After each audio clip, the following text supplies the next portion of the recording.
Alors, la fameuse Opium Machina, là, la fameuse voiture à hydrogène Made in France.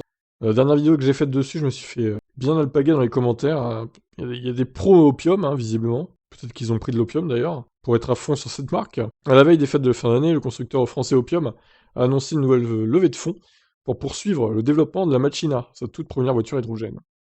2021 aura été une année particulièrement riche pour Opium, fondée en 2019 par Olivier Lombard. L'entreprise a présenté en juin son premier démonstrateur et dépasse déjà les 1000 précommandes pour sa voiture à hydrogène. Un démarrage en fanfare financé par plusieurs levées de fonds successives. D'un montant de 5,5 millions d'euros, la dernière augmentation du capital a été officialisée le 23 décembre, la veille des fêtes de fin d'année. L'opération a donné lieu à l'émission de 237 828 actions nouvelles, une valeur nominale unitaire de 1 centime d'euro, à un prix par action de 23 euros, prime d'émission incluse. Détail le communiqué d'entreprise.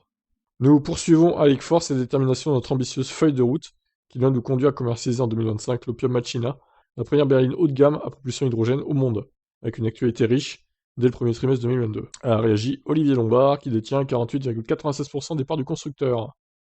Donc voilà, répartition du capital dans ce tableau.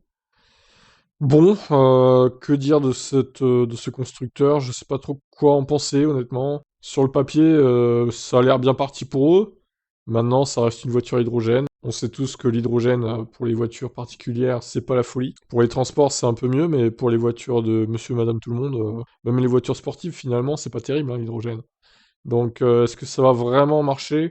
J'en suis pas certain, hein. Dommage qu'ils aient pas lancé cette voiture en mode voiture électrique à batterie, quoi. Bon, bah, écoutez, on verra bien, hein. Je reste un petit peu sceptique, quand même, hein. Mais bon, peut-être que je me trompe, hein. Peut-être que ça va bien marcher. Bon alors, dites-moi votre ressenti sur cette marque, vous. Ciao, ciao.